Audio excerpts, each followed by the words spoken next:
Transfer of military equipment to Ukraine has begun. The probability of military action by Russia is the highest right now. While the US and Europe are threatening Russia with sanctions, what should India do at this point?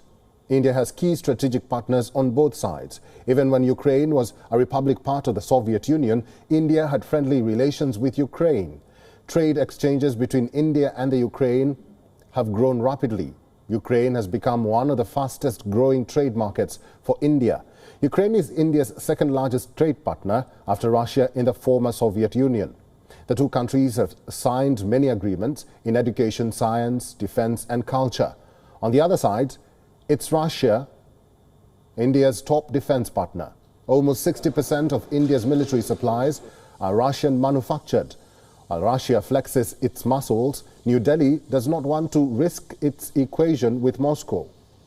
The West is pushing back against Russia over Ukraine, but for India, both are important partners. Hostility between the West and Russia is likely to push Moscow towards Beijing.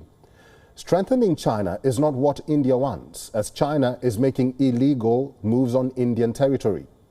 The dangerous discord will result in a widespread impact on major economies, including India. The standoff can affect India's commodity markets and upset its energy plants. The Donbas region of Ukraine is the main flashpoint with Russia. It holds the biggest oil reserve. Any military conflicts will lead to sanctions against Russia. That will provoke Moscow to cut gas supplies to Europe. Oil prices will most likely be driven up with short supply. Indian community in Ukraine is another concern. As per government estimates, 18,000 Indian students were in Ukraine in 2020.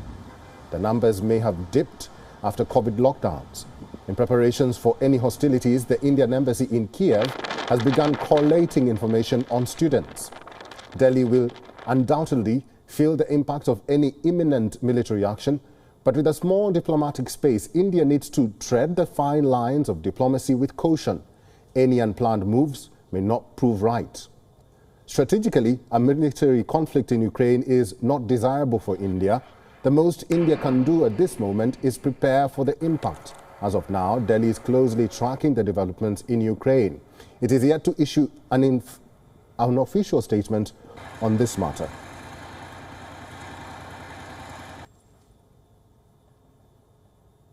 Well, for more on this, we are now joined by Indian diplomat S.T. Devare, who was the former Indian ambassador to Ukraine. Mr. Devare, thank you for your time and welcome to WION. Thank you. Thank you. India is sort of on the fence on the matter. No statements over the developments have been issued by India as yet. In your own view, why is the country observing caution on the Russia-Ukraine border dispute? Well, the situation is quite tense, volatile, and naturally, country which is friendly to both will fear the consequences if the situation by any accident or any action goes out of control. So it is just obvious that we are watching the situation very carefully. But if I may just give a very brief background, I recall that in 1992, when Ukraine became independent, actually in August 1991, but the embassies were opened in 1992. From that time onwards, there has been a kind of a tug of war, tussle for influence in Ukraine by Western countries, the European Union and the United States and Russia. Initially, it was largely centered on economic interests and the issue of free trade area agreement between the two countries, between either European Union or Russia, led to, in fact, major political upheavals in that country, leading to even resignation of presidents. So I think this is a kind of a problem which has been going on between European Union, US on one side, and Russia on the other, and Europe and Ukraine has been sort of caught in between. Now, with the expansion of NATO, which included Bulgaria and Romania and also already the Baltic states, the ambition of NATO seems to be now towards Ukraine. And there, I think the Russians have drawn the red lines, calling for protection and preservation of their legitimate security interests. I Right. think that is at the heart of this whole issue. And as you asked me how India sort of looks at it, we are really, this is a matter between countries in Europe, between the issue of NATO, and naturally, I think whatever happens there has effects and consequences to countries like India, because we have extensive relationship with both. Russia is our privileged partner. We have a strategic partnership, comprehensive partnership with Russia, goes back to several decades. And Ukraine, since 1992, it has come up as one of our important partners. In Ukraine being an industrial powerhouse, we have counted very heavily on cooperation in metallurgy, engineering, in areas of Air Force, also lately pharmaceuticals, IT, and so on. So I think, Mr. Ambassador, sorry to cut you short, but let's talk more about that. How should India act amidst this conundrum and not jeopardize on its relationship with both sides? As you mentioned there's a relationship with Ukraine and also there's a relationship with Russia. How should India act at this moment? we have also equally important and very close relationship, growing relationship with the United States, and our relations with European Union are also equally important. So I think India is now, watching it. India has been in touch with number of countries. I mean, countries concerned there are keeping India informed.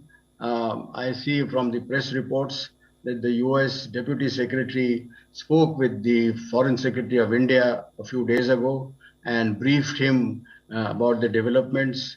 Russian leaders are also in touch with us. Russian president was in India last month.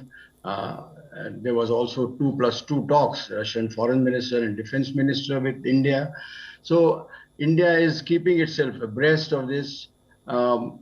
Whether India can actually do anything, that's a different matter. I don't think we are at the moment really, we are still looking at the situation, and we would like to see that a path is found by countries concerned there to reduce this tension and eventually come to some kind of a understanding, a compromise. Right.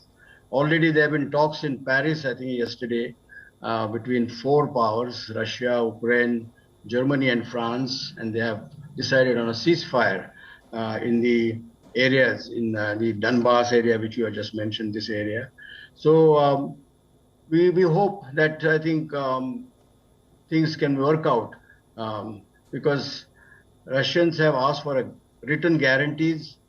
The Americans have, I think yesterday, a couple of days ago, provided a reply, but I don't know whether it has been found satisfactory by the Russians. And on the other hand, there is a build-up going on also in Ukraine, report of huge US supplies. Right, Mr. Ambassador. Yeah. If I may ask, let's talk about the ifs. If a conflict ever erupts between Russia and Ukraine, what impact will that have on India? Well, impact will be at multiple levels. It will be diplomatic, it will be economic, it could be military, and also I think the kind of conflict or the aggravated situation in Europe can have consequences to our interests in Asia. Well, as you know, in Indo-Pacific, we are now working closely with countries. Also, we have our own concerns on our northern border with the Chinese since last 2 years, threatening us with huge arms buildup, and that is not, there is no let up on that. So I think these consequences will be across the board. Of course, our relations, economic relations with both Russia and Ukraine would stand to get affected. Military, I mean, we have been getting supplies from both these countries, which may also be affected. And the political diplomatic relations, the consequences also will flow from that. There are apprehensions that Russians, which have been already, having closer relations with China, would that also get impacted by what happens in Europe between Russia and the European Union and the US. All right. Mr. Ambassador, my final question to you. Ukraine President Zelensky has called for calm. He says no need for panic. Some countries have started recalling their citizens from Ukraine. We understand that the Indian embassy in Kyiv has begun collating information on students. What would be your advice to the consulate? Should they stay put, or how should they handle that situation? No, they should stay put. They are collecting information so that they can coordinate any action, any intimation that may require in eventuality, like any serious conflict. So while the students and Indian nationals should continue to stay there, in my view, they should remain in touch with the embassy. They can perhaps make contingency planning should there be need to be these people to be evacuated. But I don't think there is immediate cause for panic. And given the relationship between India has with the Ukrainian authorities, I think a way will be found if there is any major problem. So I think we should carry on with whatever is being done now and be prepared, of course, for an emergency situation. All right. Thank you very much, Ambassador Devare, for talking to WION today. Thank you. Thank you. WION is now available in your country. Download the app now and get all the news on the move.